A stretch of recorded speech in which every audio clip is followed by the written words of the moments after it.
Triceratops அந்த மாதிரியான ஒரு பொசிஷன்ல தான் நிற்கிறான். அம்மாவை பொறுத்த வரைக்கும் அந்த இடத்துல பாக்கி இல்ல ட்ரைசெராடாப்ஸ் மட்டுமே இருக்கிற மாதிரி தோணுது. அம்மாவோட ஒன் ஆஃப் ஆசைகள்லேயே இது ஒன்று இருந்திருக்கும். கிரியேச்சர்ல எந்த அளவுக்கு ஸ்ட்ராங்கா இருக்கும் அப்படின்னு அவர் பல தடவை யோசிச்சிருக்காரு. இப்போ அது வந்து நிறைவேற மாதிரியான ஒரு ஃபீலிங் அவருக்கு. அப்பதான் பாக்கி ஹன்மாவை சேத்தாப்புல வச்சு தள்ளிட்டு போக ஆரம்பிக்கிறான். ரொம்ப தூரம் போக ஆரம்பிக்கிறாங்க. உடனே காரணம் வர எல்லாத்தையும் சேர்த்து தள்ளி போட்டுட்டு இருக்கும்போது எல்லாருமே பார்த்து எவ்வளவு ஃபோர்ஸ்டா அப்படின்னு சொல்லி யோசிச்சுட்டு இருக்காங்க. இப்போ பாக்கி இத்தனை வகையான ஹன்மா கிட்ட இமிடேட் பண்ணி காமிச்சானா இப்போ ஹன்மா வந்து இமிடேட் பண்ண ஆரம்பிக்கிறாரு. என்ன மாதிரியான ஸ்டைல்னு சொல்லி பாக்கியம் பார்த்து குழம்பிட்டு இருக்கேன். அவரோட பாடியை ஃபிளெக்ஸ் பண்ணும்போது அந்த அளவுக்கான ஷாக் வேவ் வந்துட்டு போகும். சுற்றி இருக்கிறவங்க எல்லாராலுமே ஃபீல் பண்ண முடியுது. அதான் பாக்கியே புரிய வருது ஹன்மா இமிடேட் பண்ண ஃபார்ம் எதுன்னு பாத்தீங்கன்னா அவருடைய ஃபார்ம் தான் இமிடேட் பண்ணிருப்பாரு. அவருக்கான வேற ஸ்ட்ராங்கஸ்ட் கிரியேச்சர். அப்படி இருக்கும்போது அவரே அவர் இமிடேட் பண்ணுவாரா மொத்தம் அவருக்கு பின்னாடி இருக்கிற ஒன் டீமன் ஷேப்பை பார்த்து எல்லாருமே ஆச்சரியப்பட்டு இருப்பாங்க.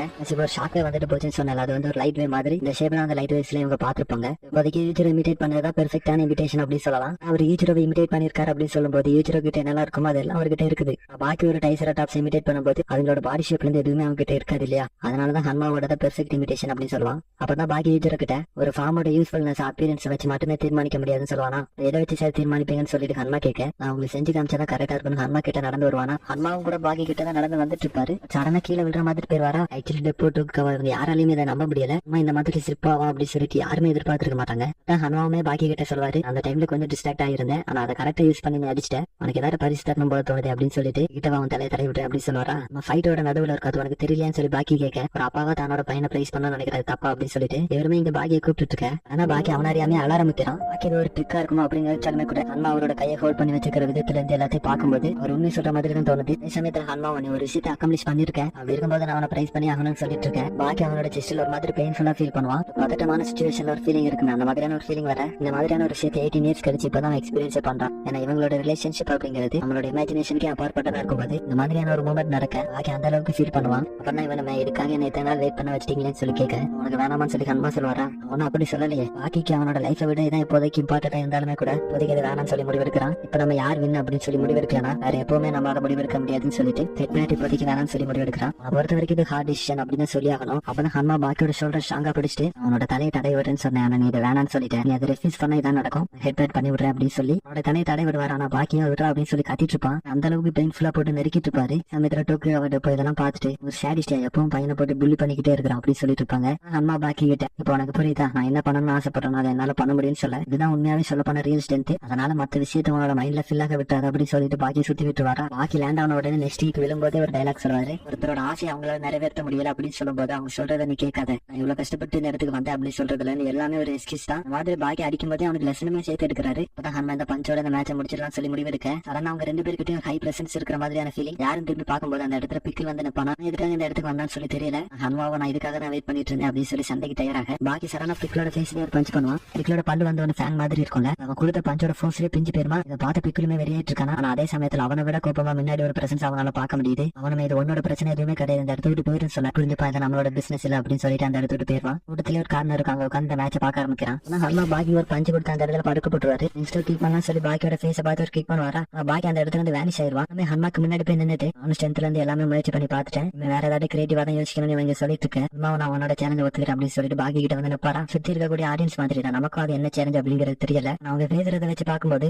கவுபாய்லாம் கண்ணை எடுத்து ஒரே செகண்ட்ல மாத்தி சுட்டுப்பாங்க. இல்ல யார் உயிரோட இருக்காங்களோ அவங்க தான் வின் அப்படின்ற மாதிரியான ஒரு விளையாட்டு தான் விளையாட போறாங்க. அந்த ஃபுல் ப்ரெஷர்ல எல்லாருமே வெயிட் பண்ணிட்டு இருப்பாங்க அடுத்து நடக்க போதுன்னு சொல்லிட்டு. ஹன்மாவோட பாதியிலேயே ஸ்டாப் பண்ணிட்டு ஒரு ஃபாதர் அண்ட் சன் அடுத்து என்ன பண்ண போறாங்களோ அப்படின்னு சொல்லி கெஸ் பண்றது எனக்கு சரியா படல அப்படின்னு சொல்லிட்டு இப்படிங்க சொல்லிட்டு இருக்காங்க. எல்லாருமே என்ன நடக்குது அப்படின்னு சொல்லி யோசிச்சுட்டு இருப்பாங்க. அப்பதான் ஹன்மாவை ஹாஃப் செகண்ட்ல முடிவு எடுக்கிறனால ஒரு பிரயோஜனமும் கிடையாது. 5 செகண்ட் வச்சுக்கலாம் நான் கவுண்ட் நின்றேன்னு சொல்லுவாரா. ஒவ்வொரு வரலுமே ஒவ்வொரு கவுண்ட் எடுக்கவே மூடுவேன். அடுத்த 5வது கவுண்டர்ல வந்து ஒரு ஃபிஸ்டா மாறிடும் அப்படின்னு சொல்ல இப்போ கேமே மொத்தமா மாத்திட்டாரு அப்படின்னு சொல்லி யோசிச்சுட்டு இருப்பாரு. அவனை பஞ்ச் பண்றதுக்குள்ள உன்னோட மென்டல் ஸ்டேட்ல இருந்து எல்லாத்தையுமே ப்ரிப்பேர் பண்ணிக்க. பாக்கி நான் இதுக்கு அக்ரி பண்ணவே இல்லை அப்படின்னு சொல்லி கத்திட்டு இருக்கேன். அது எதையுமே ஹன்மா கேட்கற மாதிரி எல்லாம் கவுண்ட் ஸ்டார்ட் பண்ண ஆரம்பிச்சிட்டாரு. அவருமே அங்க கவுண்ட் 5 எண்ணிட்டு பஞ்ச் பண்ண வருவாரா. அந்த பாக்கி வந்து பஞ்ச் எவ்வளவு ஸ்பீடா வரும் தெரியாம ஃபுல் ப்ரிப்பரேஷன்ல இருக்கும்போது அந்த பஞ்ச் ஸ்லோவா பண்ணுவாரா. பாக்கியோட ஃபேஸ்ல அந்த பஞ்சை வச்சு நோயிச்சு பஞ்சு கொடுப்பாரு. ஆனா பாக்கி அவனோட ஒரு காலை வச்சு ஹன்மாவை லாக் பண்ணிட்டு இலக்கு வச்சு அவரோட ஃபேஸ்லயே ஒரு நீ கொடுப்பான். அவர் ஃபுல்லாவே ரொட்டேட் பண்ணி லாக் பண்ணிடுவானா. பாக்கியால இதை நம்பவே முடியல. அவன் வந்து யூஜரோ லாக் பண்ணிட்டேனான்னு சொல்லிட்டு அவனுமே ஆச்சரியப்பட்டு இருக்கேன். இங்க நடக்கக்கூடியது எல்லாத்தையுமே ஒளிவாவுமே ஒரு பில்டிங்ல இருந்து பாத்துட்டு தான் இருப்பான். அதே சமயத்துல இந்த டெப்போ பார்த்துட்டு யூஜரோ ரொம்ப கேர்லெஸ்ஸா இருந்துட்டான் அப்படின்னு சொல்லி இவங்க யோசிச்சுட்டு இருக்கேன். பாக்கி வந்து எனக்கு தெரிஞ்ச யூஜரோ இந்த மாதிரி எல்லாம் படுத்து கிடக்க மாட்டான்னு சொல்லி கத்திட்டு இருக்கேன். அந்த யூஜரோ அவரோட ரைட் ஆர்ம் லிஃப்ட் பண்ணுவாரா. புரியல நான் தான் இவரை ஃபுல்லா லாக் பண்ணிட்டேன் எப்படி தப்பி போறாரு அப்படின்னு சொல்லி யோசிச்சுட்டு இருக்கேன். கீழே கிரவுண்ட் இருக்குல்ல அதோட கையை விட்டு அந்த சைடு கையை எடுத்துருவாரு. எடுத்துட்டோட மட்டும் இல்லாம பாக்கி ஒரு பஞ்சு விழுமா. பாக்கி அந்த பஞ்சு வாங்கினது மட்டும் இல்லாம அந்த அதிர்ச்சி இருக்குல்ல அதுலயே என்னோட பேண்ட்ஸ்லயே யூரின் போயிருவான். அதே சமயத்துல சிபா இருக்கான். அவன் ஹனயம்மா கிட்ட உசுரா பார்த்து எங்கேயோ சண்டை நடந்துட்டு இருக்கான் பிரச்சனை நடந்துட்டு இருக்கான். நம்ம அந்த இடத்துக்கு போக வேணாமான்னு சொல்லி ஹனயம்மா கிட்ட இன்டெரக்டா கேட்டுக்கிட்டே இருப்பான். அவருமே அடுத்த வீட்டு பிரச்சனையை பார்க்கணும்னு ஆசைப்படுறேன்னு சொல்லி கேட்க இவனுமே நம்ம ஒரு விஷயத்துக்காக பாக்குறதுக்காக ரொம்பவே எக்ஸைட்டடா இருப்போம். அது நமக்கு கிடைக்காதுன்னு சொல்லும்போது ஒரு ஃபேஸ் ரியாக்ஷன் வரும்ல,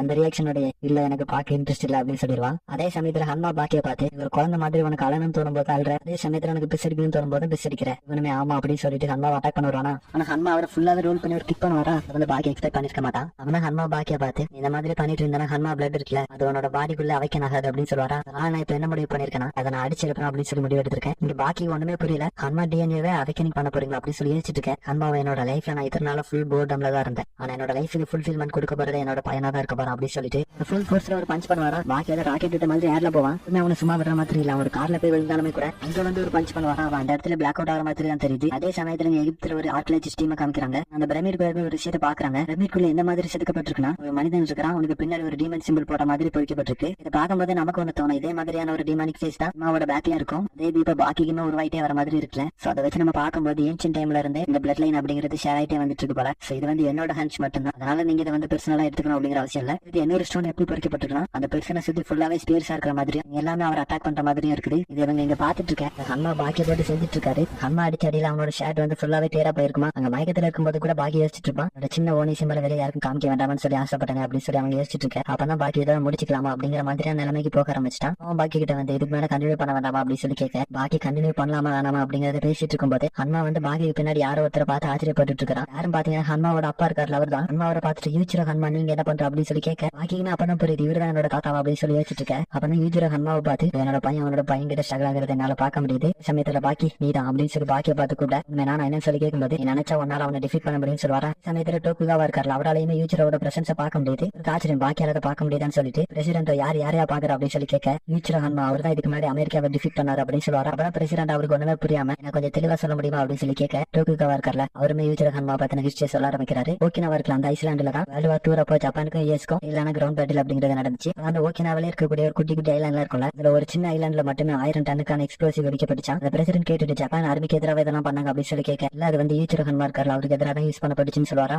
பாம்பு போட்டு அந்த ஐலாண்டை ஃபுல்லாவே நொறுக்கியாச்சு. அடுத்து உள்ள யூச்சிரோட பாடி இருந்தா அதை எடுத்துட்டு வர சொல்லி கொஞ்சம் சோல்ஜர்ஸ்க்கு ஆர்டர் பண்ண, எல்லாருமே யூச்சிரோ வந்து கழுத்தை நெரிச்சு கொண்டு போட்டிருப்பாரு, ஒரு லைக் முடிச்சே கொண்டு போட்டிருப்பாரு. ஆனா அதுக்கு ஜப்பான் வந்து சரண்டர் ஆயிருப்பாங்கல்ல. அதுக்கு பேட்டில் ஷிப் எல்லாமே திரும்பி போயிட்டு இருக்கும். அந்த ஷிப்போட ஜெனரல் வந்து ஆல்ரெடி யூச்சிரோ பத்தி அதுக்கு மாதிரி தப்பு தப்பா பேசியிருப்பாரு. அதே ஷிப்ல அந்த ஜெனரல் அடிச்சு போட்டுட்டு மட்டும் இல்லாம அவங்களுக்கு தெரியாம அந்த ஷிப்ல பதிதான் இருந்திருப்பாங்க அவங்க நேரமா. அது மட்டும் இல்லாம அந்த ஷிப்போட டெக்ல மொத்தம் 2000 பேர் இருந்திருப்பாங்க. இந்த இடத்துல தான் யூச்சிரோ வந்து ஒரு வித்தியாசமான டெக்னிக் யூஸ் பண்ணாராம். இந்த மிஸ்டீரியஸான டெக்னிக்கை வந்து டோக்குகாவா பார்த்தது கிடையாது. அப்படி இருந்தாலும் இந்த ஒரு விஷயத்தை மட்டும் அவர் கேள்விப்பட்டிருக்காரு. அந்த டெக்ல இருந்த 2000 பேருமே அவங்களோட உயிரை காப்பாத்திக்கிறதுக்காக ஷிப்ல இருந்து ஓஷன் குள்ள பிடிச்சிருக்காங்க. அப்படி இருக்கும்போது அது எந்த அளவுக்கு ஒரு கொடூரமான டெக்னிக்கா இருக்கும் அப்படின்னு சொல்லி யோசிச்சாங்க. இப்படிதான் அவருக்கு வந்து அமெரிக்காவை டிஃபீட் பண்ணார் அப்படிங்கிற பேர் வந்திருக்கு. பிரசிடென்ட் அந்த சீக்கிரம் டெக்னிக் என்ன அப்படின்னு சொல்லி கேட்க, சீக்கிரம் டெக்னிக்கோட நேம் வந்து ட்ரெஸ் அப்படின்னு சொல்லுவாரா. அதே சமயத்துல அந்த இடத்துல இருந்து யூச்சிரோட பிரசன்ஸ்மே காணாம போகுது. இந்த யூச்சிரோ இருக்காரு அவருக்குமே ஞாபகம் வருது, உங்களோட டேட பார்த்த பிறகுதான் எனக்கே இப்ப ஞாபகம் வருது, அவரோட ஃபேமஸான ஒரு ட்ரெஸ் அப்படிங்கிற ஒரு டெக்னிக் இருக்குது, அவனால இப்ப யூஸ் பண்ண போறேன்னு சொல்ல பாக்கிக்கு என்ன நடக்குது அப்படிங்கிறது புரியாம யோசிச்சுட்டு இருக்கேன். அதே சமயத்துல இந்த பிரசிடென்ட் வந்து அந்த டெக்னிக் அவனுக்கு தெரியும், அது எப்படி அவனுக்கு தெரியும் அப்படின்னு சொல்லி இவருமே ரொம்ப உணர்ச்சி ஆகிட்டு இருக்கும்போது டோக்குகாவா அவங்க பிரசிடென்ட் கொஞ்சம் நேரம் தெரியும் அப்படின்னு சொல்லிட்டு அங்க என்ன நடக்க போகுது அப்படிங்கறத கூர்ந்து கவனிக்க ஆரம்பிக்கிறாரு. ஏன்னா இவருமே அந்த டெக்னிக் இதுக்கு மாதிரி பார்த்ததே கிடையாது. இருக்கும்போது இதை பார்த்தே ஆகணும் அப்படின்னு சொல்லி முடிவு பண்றாரா. பாக்கியமே எந்திரிக்க முயற்சி பண்ணுவான். அப்ப அவனோட காலை தட்டி விட்டுட்டு அதே சமயத்துல பாக்கியோட லெக் இருக்கு அதையுமே கேட்ச் பண்ணிட்டு ஒரு நன்சாக்ஸ் மாதிரி யூஸ் பண்ண ஆரம்பிக்கிறாரு. அவனோட பாடி வந்து இவ்வளவு ஸ்பீடா ரொட்டேட் ஆயிட்டு இருக்கு, அதனால அவனோட பாடியில இருக்கிற எல்லா போர்ஸ்ல இருந்து பிளட் அப்படிங்கிறது வெளியே வர ஆரம்பிக்குது. கொஞ்ச நேரத்துல அவனோட சைட் அப்படிங்கிறது வந்து ஃபுல்லாவே ரெட்டா மாறிடுமா. ஏன்னா அவனோட ஐபால்ஸ் வந்து அந்த அளவுக்கான பிளட் ஃப்ளோ அப்படிங்கிறது அதிகமா இருக்கும். இதுல அவனோட பாடி ஃபுல்லாவே அதான் நடந்துட்டு இருக்கு. அம்மா சுத்தக்கூடிய ஃபோர்ஸ் இருக்குல்ல, ஃபோர்ஸுக்கு அங்க இருக்கக்கூடிய பீப்புள் எல்லாருமே தப்பிச்சு ஓட ஆரம்பிக்கிறாங்க. ரஜினி யோசிச்சாங்க அவர் எந்த அளவுக்கான ஸ்பீட்ல சுத்திட்டு இருக்காருன்னு சொல்லிட்டு. அவனா டோக்குகாவாக்கு அந்த டெக்னிக்கை பார்க்கும்போது எதுக்காக யூஎஸ் ஆர்மி வந்து இந்த டெக்னிக்கு ட்ரெஸ் அப்படிங்கிற பேர் கொடுத்தாங்கன்னு இப்பதான் எனக்கு புரியுது. எனக்கு ஹன்மா சுத்துறாருல அது நீங்க பாத்தீங்கன்னா ட்ரெஸ் வந்து அவரோட உடம்பு ஃபுல்லா ரேப் பண்ண மாதிரி இருக்கும். அதான் இங்க டோக்குகாவாமே சொல்லிட்டு இருக்கேன். அப்பதான் ஹன்மா அதை பாதிலே நிப்பாடிட்டு பாக்கி நான் சொல்றது உனக்கு கேக்குதான்னு சொல்லி கேட்க ஒரு ரிப்ளையே பண்ண மாட்டான். இப்ப கேக்குதா கேட்கல அப்படிங்கிறது எனக்கு முக்கியம் இல்ல, இதான் உன்னோட பாடி உனக்கு வேணும்னா ப்ரொடெக்ட் பண்ணணும்னு சொல்லிட்டு அவருக்கு முன்னாடி ஒரு வேன் இருக்கும்ல, பாக்கிய போட்டு அடிக்க ஆரம்பிக்கிறாரு. சமயத்துல ஹன்மாவும் இதை மனசுல நினைச்சிட்டு தான் இருப்பாரா, யாருமே என்னோட பையன் அண்டர் எஸ்டிமேட் பண்ணிட வேணாம் சொல்லிட்டு தான் இதை பண்ணவே செய்வாரு. பாக்கி வந்து கொஞ்சம் கொஞ்சமா அந்த ஃபோர்ஸுக்கு வந்து அடாப்ட் ஆக ஆரம்பிச்சிட்டான். அதுக்கேற்ற மாதிரி அவனை சுத்திட்டு இருக்கும்போது அவனை ப்ரொவைட் பண்றதா இருக்கட்டும். அதே சமயத்துல ஹன்மா வந்து பாக்கியோட கையை ஹோல்ட் பண்ணிருப்பாரு. அதே சமயத்துல பாக்கி எது அவங்களுக்கு செஞ்ச பிரசிடென்ட் சொல்லுவானா. அப்பதான் ஹன்மாக்குமே புரியுது அவரோட கைக்குள்ள ஏதோ தட்டுப்பட்ட மாதிரி இருக்கும். இதுன்னு எடுத்து பார்க்கும்போது ஒரு டாய் மாதிரி செஞ்சு வச்சிருப்பான். ஈவன் சுத்தும் போது அவனோட பாடி அவன் ப்ரொடெக்ட் மட்டுமே பண்ணல, கிடைக்கக்கூடிய சின்ன சின்ன இன்கிரீடியன்ஸை வச்சு இந்த பொருளையும் செஞ்சிருக்கான். அப்பதான் ஹன்மாவே புரிஞ்சுக்கிறாரு இவன் எதை டிக் யூஸ் பண்ணிருக்கான்னு சொல்லிட்டு. அப்பதான் பாக்கி ஹன்மாவை பஞ்சு கிக் இதெல்லாம் பண்ணும்போது அவரோட ஃபேஸ்ல வந்து அந்த அளவுக்கு ப்ளீட் ஆக ஆரம்பிக்குது. அதான் ஹன்மா அவர் இத்தனை வருஷமா இந்த அளவுக்கு லோன்லியா இருந்தாரு அப்படிங்கறத பேசிட்டு இருக்காரு அவர் மனசுக்குள்ளேயே. இவ்வளவு பவர்ஃபுல்லா இருக்காரு அப்படின்னு சொல்லும்போது லைஃப் அப்படிங்கிறது ஒரு த்ரில்லிங் அப்படிங்கறதே இல்லாம ஒரு லோன்லியஸ்லயே தான் கழிச்சிட்டு இருந்திருப்பாரு. ஆனா அவர் ரியலைஸ்மே பண்றாரு, கான்விட் கிரிமினல்ஸ் வந்து 5 பேர் பாக்கிய தேடி வந்திருப்பானுங்களே, அவங்க வந்து வாழ்க்கையில ஒரு டைமோட தூக்குறது எப்படி இருக்கும் அப்படிங்கறத ஃபீல் பண்ணலாம் வந்திருப்பானுங்க. ஆனா இவருமே அவங்களோட ஃபீலிங்க புரிஞ்சிக்க ஆரம்பிக்கிறாரு. அம்மா வந்து ஒரு பீக்ல இருக்கும்போது வேற சூஸ் பண்ண பாத்து அப்படிங்கறதே கிடையாது, இருந்த ஒரே ஆப்ஷன் பாத்து ஏதாவது இருக்கு அப்படிங்கறத தேடி போயிடுறது அவரோட ஒரே ஆப்ஷனா இருந்திருக்கு. இதை ஹனுமான் நம்ம கிட்ட பார்த்து பேசுவாரு, இதெல்லாம் நம்மளால அண்டர்ஸ்டாண்ட் பண்ண முடியாதுன்னு சொல்லுவாரு. நம்மளால இதை அண்டர்ஸ்டாண்ட் பண்ண முடியாது, அந்த இடத்துல இருக்கிறவங்களால மட்டும்தான் அதை புரிஞ்சுக்க முடியும். இதெல்லாம் இவங்க யோசிச்சுட்டு இருக்கும்போது பாக்கி அவர் ஸ்லாம் பண்ணிட்டு இருப்பான். அப்பதான் ஹனுமா அவரோட காலை ரைஸ் பண்ணி பாக்கியை கிக் பண்ண வருவாரா. பாக்கி அதை தடுத்து அதே கிக்கு ஹனுமான் கொடுப்பான். அதே சமயத்துல பாக்கியோட மண்டைக்குள்ள இருக்கிற டீமன் பிரெயின் இருக்குல்ல, அது வந்து ஒரு மாதிரி க்ளோ ஆகிற மாதிரி காமிக்கிறாங்க. இப்பதான் ஹனுமா அதுல இருந்து எந்திக்கும் போது யோசிச்சுக்கிட்டே தான் இருப்பாரு. பாக்கி அப்பாவும் பையனாவும் இருக்கிறது எந்த அளவுக்கு ஒரு ஸ்பெஷல், இந்த பிளஷரை நான் இன்னுமே கண்டினியூ பண்ணணும்னு ஆசைப்படுறேன்னு சொல்லிட்டு பாக்கியை நோக்கி வர ஆரம்பிப்பாரா. அதான் பாக்கி ஹனுமாவோட ஸ்டொமக்ல ஒரு புஷ் கொடுக்க, இந்த மாதிரியான ஒரு பஞ்ச் வாங்கி எத்தனை வருடங்கள் ஆயிடுச்சு அப்படின்னு சொல்லி யோசிச்சுட்டு இருக்கேன். பாக்கியுமே ஹனுமாவை பார்த்தேன், உங்களுக்கு போர் அடிக்குதா என்ன அப்படின்னு கேட்க, அவருமே சொல்லுவாரு, நான் அந்த வேர்ல்டுல இருக்கிற எல்லா இடத்துக்குமே போய் பார்த்துட்டேன். நான் அண்டர் கிரவுண்ட்ல சண்டை போட்டிருக்கேன், எல்லா வகையான மார்ஷல் ஆர்ட்ஸ்லயும் சண்டை போட்டு பார்த்திருக்கேன், ஈவன் ஆர்மி கூட சண்டை போட்டிருக்கேன். என் கிட்ட இருந்த இந்த சின்ன டாய் வந்து இந்த அளவுக்கு சந்தோஷத்தை எனக்கு தரும் அப்படிங்கறத நான் எதிர்பார்க்கவே இல்லை. ஈவன் அது என் கிட்டே தான் எப்பவுமே இருந்திருக்கு அப்படிங்கறத நான் நோட்டீஸ் கூட பண்ணலன்னு சொல்லுவாரா. அதான் பாக்கியுமே ஹனுமாவை பார்த்து, குழந்தை கிட்ட டாய் கிடைச்சு அவன் என்ன பண்ணுவான்னு உங்களுக்கு தெரியுமா, எல்லாம் விளையாண்டுட்டு கடைசியில அதை உடச்சுதான் போடுவாங்க அப்படின்னு சொல்றதை கேட்டு எல்லாருமே ஆச்சரியத்துல இருக்கும்போது ஆமா அப்படின்னு சொல்லிட்டு பின்னர் ஒரு குரல் கேட்கும். பாக்கியுமே யாருன்னு சொல்லி பார்க்கும்போது அந்த இடத்துல மார்ச் மட்டும் வந்து நினைப்பாங்களா, நீ எதுக்கு இங்க வந்து நிக்கிறேன்னு சொல்லி கேட்டா, பார்த்தாலும் உங்களை பத்தின நியூஸ் தான் ஓடிட்டு இருக்கு, இருக்கும்போது எனக்கு எப்படி தெரியாம இருக்கலாம். அப்பதான் மார்ச் மாட்டோம், நீங்க இப்படி சண்டை போடுறதுனால பாத்துட்டு இருக்க முடியாது, ஒரு பஞ்சு கிக்கோட முடிக்கிறதுனால முடிச்சிருங்க, இது வந்து ஒரு காம்படிஷனே கிடையாது அப்படின்னு சொல்லுவாங்க. அப்பதான் பாக்கி மார்ச் மாட்டோம் பார்த்து, நீ இந்த இடத்துல தான் தப்பு பண்ற, இது வந்து காம்படிஷன் தான், எண்ட் ஆஃப் த டே நாங்க வந்து ஃபாதர் அண்ட் சன், நாங்க இந்த மாதிரி ஏதாவது ஃபுல்ஷா பண்ணிக்கிட்டு தான் இருப்போம், இதுதான் நாங்க ரெண்டு பேரும் விளையாடக்கூடிய ஒரு கேம், எனக்கு யூஸ் பண்ணக்கூடிய புது புது டெக்னிக்ஸ் அது என்னோட டேட் கிட்ட மட்டும் தான் என்னால யூஸ் பண்ண முடியும், அதே மாதிரி தான் அவருக்குமே. என்னோட கொஸ்டின் அப்படிங்கிறது எனக்கு புரியுது, அளவுக்கு டெட்டியா சண்டை போடுறதுக்கு பதிலா யாராவது ஒருத்தர் தோத்துட்டேன் அப்படிங்கிறது ஒத்துக்கிட்டாங்கன்னா இந்த பிரச்சனை அப்படிங்கிறது முடிஞ்சிடும். ஒன்னால புரிஞ்சிக்க முடியாது, ஃபாதர் அண்ட் சன்னா எங்களால மட்டும் தான் இதை புரிஞ்சிக்க முடியும், அவ்வளவு கஷ்டப்பட்டு பழகின டெக்னிக்ஸ்ல இருந்து எல்லாமே எங்களால இப்ப மட்டும் தான் டிஸ்பிளே பண்ண முடியும்னு சொல்லிட்டு ரெண்டு பேரும் பயங்கரமா சண்டை போட்டுட்டு இருப்பாங்க.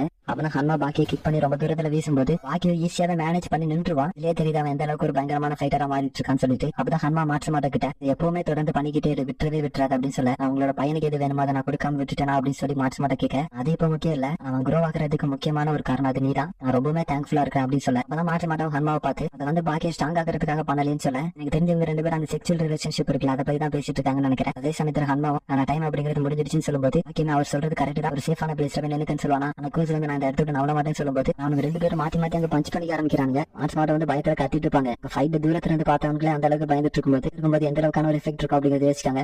பாக்கி வந்து ஹனுமாவோட ஃபேஸ்ல மாத்தி மாத்தி குத்திக்கிட்டே இருப்பானா. அவருமே பாக்கியை சுத்தி விட்டுட்டு அவனோட ஃபேஸ்ல ஒரு பஞ்சு கொடுக்க ஃபைட்ல வந்து அனிமேஷன் பாக்குறதுக்கு சூப்பரா இருக்கும். அப்பதான் பாக்கி துள்ளி போய் ஹனுமாவோட ஷோல்டர்ல போய் உட்காந்து போனா. நானும் ஹனுமா ஃபர்ஸ்ட் அட்டாக் தான் பண்ண போறாருன்னு நினைச்சேன். ஹனுமா அவனை அப்படியே தூக்கிட்டு நடந்து போக ஆரம்பிச்சுவாரு. ஆனா அவங்க ரெண்டு பேரோட பாண்டை வந்து அவங்க பேட்ஸால சொன்னாலுமே கூட எப்படி சொல்லணும் அப்படிங்கிறது எனக்கு தெரியல. அப்பதான் ஹனுமா பாக்கியை சென்று கூட்டு வந்துட்டு அவனுமே இறக்கிடும் போது ஹனுமாவோட ரைஸ்ட பிடிச்சு பின்னாடி அடிப்பானா. ஹனுமா அந்த டைம்ல யோசிச்சுக்கிட்டே இருப்பாரு, எனக்கு இதுக்கு அடுத்து கண்டினியூ பண்றது அப்படிங்கிறது ரொம்பவே கஷ்டமான விஷயம் தான். அந்த பாக்கியோட காத்தையே சேர்த்தாப்ல அடிப்பாரா. இதே தான் அவனோட மதருக்குமே நடந்த மாதிரி அவன் ஃபீல் பண்றான். அப்படி ஹனுமா அவனோட மூஞ்சை பிடிச்சு நசுக்கி வைக்க அதுலதான் இந்த எபிசோடுமே ஸ்டார்ட் பண்றாங்க. புதுசா ஒரு பிக்சரை பார்த்துட்டு வந்து ஒரு பெரிய விஷயத்தை கண்டுபிடிச்சிருக்கோம் அப்படின்னு சொல்லிட்டு இருக்காங்க. அப்படி என்னதான் கண்டுபிடிச்சிருக்காங்கன்னு சொல்லி பாத்தீங்கன்னா வந்து நம்ம ஆல்ரெடி ஒரு டெவில் பார்த்திருப்போம். அந்த டெவில் வந்து இன்னொரு பெரிய டெவில ஃபேஸ் பண்ற மாதிரி இருக்குது. அதுல இருக்கிற ஒருத்தர் என்ன சொல்றாருன்னா, இது வந்து ஒரு அப்பாவும் பையனை சண்டை போடுறதா கூட இருக்கலாம். அப்ப பின்னாடி இருக்கிற கிரௌட்லாம் என்னன்னு சொல்லி கேட்டாங்க. அவங்க வந்து அவங்களோட ஃபாலோவர்ஸா கூட இருக்கலாம் அப்படின்னு சொல்ல இந்த சீனை கட் பண்ணி டோக்கியோக்கு தான் வராங்க. டோக்கியோல பாக்கி வச்சிருக்க இவங்க ரெண்டு பேரும் சண்டை போட்டுட்டு இருந்தாங்களா. இடத்துக்கு ஷிபா கனாயாமா இவங்க ரெண்டு பேருமே பார்க்க வந்திருக்காங்க. லேட்டா வந்தனால அவங்களுக்கு ஃப்ரெண்ட்ல போக இடம் கிடைக்கல. நல்லா பின்னாடி இருந்து பாக்குற மாதிரி ஆகுது. அப்பதான் யூஜர் வந்து பாக்கியோட காதை சேர்த்தாப்புல அமுக்கி வச்சிருப்பார்ல, அதுல இருந்து கையெடுத்துட்டு பாக்கியோட ஃபிங்கர் ஒவ்வொன்னா மடக்க ஆரம்பிக்கிறாரு. அப்பதான் நமக்கு வந்து ஒரு பிளாஷ்பேக் காமிக்கிறாங்க. அந்த பிளாஷ்பேக் என்னன்னா பாக்கி குழந்தையா இருக்கும்போது இவர் வந்து பாக்கியை பாடம் எடுத்துட்டு இருந்திருப்பாரு. ஆனா குழந்தையா இருக்கிற பாக்கிட்ட கையை காமிச்சு இதுதான் வேர்ல்ட்லயே கிரேட்டஸ்ட் டூல், இந்த டூல பல விஷயத்துக்கு யூஸ் பண்ணலாம், இது வந்து ஒரு வெப்பனமே கூட அப்படின்னு சொல்லிருப்பாரு. இப்ப நான் உனக்கு இந்த ஃபிஸ்ட்டை எப்படி ஹேமரா மாத்தணும் அப்படின்னு சொல்லி தரேன் சொல்லிட்டு கையை எப்படி மடக்கணும் அப்படின்னு சொல்லி கொடுத்திருப்பாரு. அப்பதான் பாக்கிக்குமே இது ஞாபகம் வரும். இதுதான் ஹனுமா வந்து அவனுக்கு ஃபர்ஸ்ட் லெசனா சொல்லி கொடுத்ததுமே கூட. இந்த சமயத்துல இங்க ஷிபா இருக்காங்க. கூட்டத்துல ஆல்ரெடி கொஞ்சம் ரூபா முன்னாடி தள்ளி வந்துட்டானுங்க. நமக்கு முன்னாடி இன்னொரு 10 ரூபா மட்டும் தான் இருக்குது. நான் அவங்களை பயமுறுத்துறேன், நம்ம முன்னாடி போயிடலாம் அப்படின்னு சொல்ல இதுதான் நல்லா இருக்கு அப்படின்னு ஹயமா சொல்லிடுவாரா. இவங்க ரெண்டு பேரும் கொஞ்சம் கொஞ்சமா முன்னாடி வந்துகிட்டே இருக்காங்க. இந்த மாதிரி இவங்க ரெண்டு பேரும் ஃபேஸ் டு ஃபேஸ் பஞ்ச் பண்ணும்போது அதோட நிக்காம மறுபடியும் பஞ்ச் பண்ணுவாங்களா. இப்படி இவங்க ரெண்டு பேரும் சண்டை போட்டுட்டு இருக்கும்போது எல்லாருமே தள்ளி விட்டுட்டு ஒரு ஆப்பிரிக்கன் வெளியே வராரு. இவருதான் ஓர்கா அப்படின்னு சொல்லிட்டு கையெடுத்து கும்பிட ஆரம்பிக்கிறாங்க. ஹனுமா இருக்கார்ல அவரை வந்து எல்லாருமே ஓகர் அப்படின்னு தான் கூடுவாங்க. அதுக்கான அடுத்த வந்து வேற ஸ்ட்ராங்கஸ்ட் கிரேச்சர் அப்படிங்கிறது தான். இவங்களும் அதே பேரை சொல்லிட்டு கையெடுத்து கும்பிட ஆரம்பிக்கிறாங்க. அதே சமயத்துல உள்ள ஃபைட் அப்படிங்கிறது வந்து ரொம்பவே இன்டென்ஸா போக ஆரம்பிக்குது. இங்க சிவா ஹனயாமா இவங்க ரெண்டு பேரும் ஃபர்ஸ்ட் ரோ வந்துட்டு எனக்கு என்ன முன்னாடி போக ஆசையா இருக்கு சிவா சொல்லிட்டு இருக்கேன். இல்ல இதே போதும் ஹனயாமா எப்பவுமே சொல்ற டைலாக சொல்லிடுவாரு. அவங்க காமிக்கக்கூடிய பிக்சர்ஸ் வச்சு பார்க்கும்போது அமெரிக்கன் சோல்ஜர்ஸ் இருக்காங்களா அவங்க கிட்ட இருந்து பசி பட்டினிக்காக ஆப்பிரிக்கால கூடிய மக்களை ஓர்க்கு காப்பாத்துற மாதிரி தான் தெரியுது. ஆனா இவங்க சொல்றதை வச்சு பார்க்கும்போது நம்ம வந்து இவங்க எல்லாம் வீக் பீப்பிள், இவங்க கிட்ட சண்டை போடாம முன்னாடி இருக்கக்கூடிய வந்து மிலிட்டரி போர்ஸ் அவங்க கிட்ட சண்டை போடலாம் அப்படின்னு அவங்க கிட்ட சண்டை போட்டுருப்பாரு. அதுக்கப்புறம் தான் அமெரிக்கால இருந்து பல நேஷன்ஸ் வந்து இவருக்கு ஓகர் அப்படிங்கிற பட்டம் கொடுத்திருப்பாங்க. அதுல அந்த வாய்ஸ் வாங்க எண்டாக இந்த சமயத்துல பாக்கி ஹன்மா இவங்க ரெண்டு பேரும் வச்சு பஞ்ச் பண்ணிக்கிட்டே தான் இருக்காங்க. நிறுத்துற மாதிரியே தெரியல. இவங்க ரெண்டு பேருக்கு இடையிலான ஃபைட் வந்து டிவில வேற டெலிகாஸ்ட் பண்ணுவாங்களா. சிபுக்காவை காட்சி எல்லாரும் பார்த்தாலும் கூட பேக் டிவில பார்த்துட்டு என்னால இதை பண்ண முடியாது, என் கூட சண்டை போட மாட்டேங்கிறீங்க அப்படின்னு சொல்லி கத்திட்டு இருப்பான். போக போக ஹன்மா வந்து எதுவுமே பண்ணாம அப்படி நிக்க மட்டும் தான் செய்யறாரு. பாக்கி தான் அவ்வளவு பஞ்ச் பண்ணிக்கிட்டே இருப்பான். நானுமே கூட அவனுக்கு வந்து பஞ்ச் பண்றோம் அப்படிங்கறது மட்டும் தான் அவனுக்கு ஃபீல் ஆகுதே தவிர அவன் கான்சியஸ்ல இருக்கானா அப்படிங்கிறது கூட அவனுக்கு தெரியல. பாக்கி பஞ்ச் பண்ணும்போது இதெல்லாம் நினைச்சுக்கிட்டே தான் பஞ்ச் பண்ணுவான். ரெண்டு பேருக்கு இடையிலான ஒரே ஒரு கான்டாக்ட் அப்படிங்கிறது இந்த பஞ்ச் மட்டும் தான். என்ன ஹட் பண்ணாலுமே கூட நான் அந்த பஞ்ச் பண்ணுவேன் அப்படின்னு சொல்லிட்டு இருக்கேன். ஹன்மா அவனை திடீர்னு ஹட் பண்ண ஆரம்பிச்சிருவாரு. அவர் அவ்வளவு ஸ்ட்ராங்கா ஹக் பண்ணும்போது அவனோட ரிப்ஸ் எல்லாமே ப்ரோக் ஆகிற மாதிரி சவுண்ட் கேட்கும். நெக்ஸ்ட் யூஜரை வந்து பாக்கி ஹக் பண்ணதுல இருந்து விட்டுருவாரு. பார்த்தா ஹனே அம்மாக்கு என்ன ஃபீல் ஆகுதுன்னா இவன் நமக்கு கூட இதான் ஃபீல் ஆயிருக்கும், பாக்கியோட அம்மா கூட இதே மாதிரி தான் நடந்திருக்கும். இதே சமயத்துல ஹன்மா இருக்காருல, அவர் வந்து பாக்கியோட பாடியை பார்த்து இன்டர்னல் ஆர்கன்ஸ்ல இருந்து தன போன்ஸ் வந்து ஃபிராக்சர் ஆயிருக்கு அப்படிங்கறத பார்த்தே சொல்லிடுவாரு. அதனால இதோட முடிச்சுக்கலாம் அப்படின்னு சொல்லிட்டு இந்த இடத்தோட நகர்ந்து போக ஆரம்பிச்சிருவாரா. அப்பதான் வாட்சர்ஸ் வந்து எல்லா மக்களுமே தேங்க் பண்ண ஆரம்பிக்கிறாங்க இந்த அளவுக்கான ஒரு என்டர்டைன்மெண்ட் கொடுத்ததுக்காக. அவனே யூஜரோ பின்னாடி இருந்து யாரும் அடிச்ச மாதிரி இருக்கும். பின்னாடி திரும்பி பாப்பாரு, பாக்கி விழுந்த இடத்துல அப்படியே தான் இருப்பான். அம்மாவை பாக்கிய பார்த்து நீ தானே கிக் பண்ணதா, என்ன நடந்திருக்கு, பாக்கியால ஃபைட் பண்ண முடியலனாலுமே கூட உன்னோட பாடி தான் ஃபைட் பண்ண ஒத்துக்கல, உன்னோட ஃபைட்டிங் ஸ்பிரிட் அப்படிங்கிறது இருக்குல்ல அது இன்னுமே அதே ஃப்ளோல தான் இருக்குது. அதனால அந்த ஃபைட்டிங் ஸ்பிரிட் வந்து ஹன்மா கூட சண்டை போடுது. அப்பனா ஹன்மா உன்னை பாக்கி அவ்வளவுதான் போதும் அப்படின்னு சொல்றான். ஹன்மா ஒரு கையை வச்சு ஏதோ பண்ணிட்டு பாரு. மார்க்ஸ்மோட பாத்துட்டு இதுக்கு வாய்ப்பு இல்லை அப்படின்னு சொல்ல, ஏன்னா அவரோட கையில ஒரு டோஃப் இருக்கிற மாதிரி நினைச்சிட்டு கற்பான ஒரு டிஷ் பண்ற மாதிரி பாக்குறாங்க. அது சுத்தி இருக்கிற மக்கள் எல்லாராலுமே பார்க்க முடியுது. ஆனா பாக்கி கிட்டே உனக்கான டிஷ் ஸ்டுடியோ எந்திரி அப்படின்னு சொல்ல எப்பவுமே அவங்களா இல்யூஷன்ல உருவாக்கின ஒரு டிஷ்ஷை சாப்பிட ஆரம்பிக்கிறாங்க. அதான் ஹன்மா பாக்கி கிட்ட இவ்வளவு என்னால பண்ண முடிஞ்சுன்னு சொல்றாரா. இதுவே நீங்க எனக்கு பண்ணி தந்தது போதும் அப்படின்னு சொல்ல, அதெல்லாம் விட என்ன அப்பான்னு கூப்பிடுன்னு சொல்லும்போது மார்க்ஸ்மோடாக்குள்ள இந்த விவா பார்த்துட்டு அவங்க கண்ணீரை வர ஆரம்பிச்சிடும். பாக்கி அந்த சூப்பை குடிச்சிட்டு இது கொஞ்சம் சால்ட்டா இருக்குன்னு சொல்லனா. அப்பதான் ஹன்மாவும் செஞ்ச சூப் வந்து எப்படி டேஸ்ட் இருக்குன்னு எனக்கு தெரியாதுன்னு சொல்ல, நீங்களே டேஸ்ட் பண்ணி பாருங்களேன்னு சொல்லி கொடுப்பானா. ஹன்மாவும் நீ இருந்து இப்படி பண்ணாத, அது வந்து தண்ணி மாதிரி கூட டேஸ்ட் இருக்காது அப்படின்னு சொல்லுவாரா. அப்படியே அந்த சூப்பை கீழே வச்சுட்டு டேபிள் சுத்தி விட்டுருவான். மேல போன டேபிள் அந்த பவுல ஹன்மா பிடிக்கிறதுக்காக போவாரா. அந்த ரெண்டுமே சடனா டிசப்பியர் ஆயிரும். சமயத்துல பாக்கியமே ஹன்மாவை பார்த்து தப்பிச்சிட்டீங்க அப்படின்னு சொல்லும்போது ஹன்மா என்னது நீ என்ன காப்பாத்திட்டேன்னு சொல்ல வரேன்னு சொல்லி கேட்பாரா. அப்பதான் ஹன்மா நீ சொல்றது எனக்கு புரியுது, சூப் வந்து உண்மையாக சால்ட்டா தான் இருந்திருக்கு அப்படிதானே, பாத மக்கள் எல்லாரும் ஒத்துக்கிட்டாரியா உண்மையாக சால்ட்டா தான் இருந்திருக்கு போற அப்படின்னு சொல்ல, அப்பதான் ஹன்மா வந்து உண்மையான ரீசனே சொல்றாரு. இந்த பவுல கேட்ச் பண்ண போகும்போது என்னோட கை நடுங்கினதை நீ நோட்டீஸ் பண்ண அப்படிதானே, அதனாலதான் அந்த டேபிள மறைய வச்சு என்ன சேவ் பண்ணு சொல்லி கேட்கும்போது இதுதான் நடந்திருக்கும் போல. அப்பதான் ஹன்மா பாக்கிய பார்த்து அந்த கிச்சன்ல என்ன காப்பாத்தி ஸ்ட்ராங்கஸ்டா இருக்க வச்சு, அதனால அந்த வேல் ஸ்ட்ராங்கஸ்ட் அப்படிங்கிற அந்த பட்டத்தை நீ எடுத்துக்க அப்படின்னு சொல்றாரா. அப்பதான் சுத்தி இருக்கிற மக்கள் எல்லாருமே இதுல வந்து பாக்கிய ஸ்ட்ராங்கஸ்ட் அக்னாலஜ் பண்ணிட்டாரு அப்படின்னு சொல்லி கத்திட்டு இருப்பாங்க. அப்பதான் பாக்கிய எழுந்திரிச்சு வந்து தன்மா கிட்ட என்ன சொல்றாங்க, முடிவுல யாரு ஹையர் பொசிஷன்ல நின்று அவங்களோட மேல இருக்கிற ஹெட்னால கீழே இருக்கிறவங்கள பாக்குறாங்களோ அவங்கதான் விக்டர் நீங்க சொன்னீங்க, என்ன கீழே பார்த்துட்டு அந்த இடத்த விட்டு நகர்ந்து போக ஆரம்பிச்சிங்க, அந்த டைமே நான் தோத்து போயிட்டேன் அப்படின்னு சொல்லி இவனுமே அவனோட தோல்வியை ஒத்துக்கும் போது இன்னொரு ஃபேக்ட் என்னன்னா ஹன்மா வந்து பாக்கிய அக்னாலஜ் பண்ணாரு இவனா ஸ்ட்ராங்கஸ்ட்னு சொல்லி வந்து பாக்கிய கேட்டிருக்காது. அவனோட 2 ஏட்டம்ஸையும் ஹன்மா வந்து அப்படியே பிச்சு போட்டுருப்பார்ல, அதே இடத்துக்கு டோக்குகா வந்து நான் வின்னர் கிடைச்சிட்டாங்கன்னு சொல்லி 2 பேருமே காமிப்பாரு. ஹன்மா வந்து டோக்குகாவோட இன்னர் பாடியை பார்த்துட்டு இது கொஞ்சம் பெருசு ஹெல்த்தியான மாதிரி தெரியுதுன்னு சொல்லி பாப்பாரு. சமயத்துல அந்த கிரேட்டஸ்ட் ஃபைட் அந்த கிரேட்டஸ்ட் அனிமே இந்த இடத்துல எந்தாகுது. இதோட இந்த சீசன் முடிஞ்சு போச்சு. ஆனா கடைசியில் அடுத்த சீசனுக்கான அடித்தளம் போடணும் அந்த கிளிப் இருக்காங்க. நான் இப்ப சொல்லிடுறேன். ஏன்னா ரெட் வந்து ஸ்மோக்கர் கூட நடந்த மேட்ச்ல வின் ஆயிருப்பாங்க, அதுக்கான பேட்டி தான் கொடுத்துட்டு இருப்பான். நான் என்னோட பாடியில வந்து எந்த ஒரு பார்ட்டுமே யூஸ் பண்ணல, ஒன்லி என்னோட 2 சிஸ்டம் மட்டும் தான் யூஸ் பண்ணி அந்த மேட்ச்ல நான் வின் பண்ணேன். இது வந்து அபிஷியல் மேட்சா இல்ல அன்அபிஷியல் மேட்ச் அப்படிங்கிறது முக்கியம் இல்ல. இந்த பெல்ட் வந்து கைசர் நான் வின் ஆனதுக்காக கொடுத்தது. முதல்ல நான் கும்பல வந்து சின்ன சின்ன மூவ்ஸ் மட்டும் தான் யூஸ் பண்ணிருக்கேன், அதுவும் பாக்ஸிங் ரூல் கீழே தான் யூஸ் பண்ணிருக்கேன். அவ்வளவுதான் அப்படின்னு சொல்லி ரெட்ஸுமே இந்த ரிப்போர்ட்டை முடிக்கிறானா. அவ்வளவுதான் கைஸ், இதோட பாக்கி சீரிஸ் மொத்தமாவே எண்டாகுது.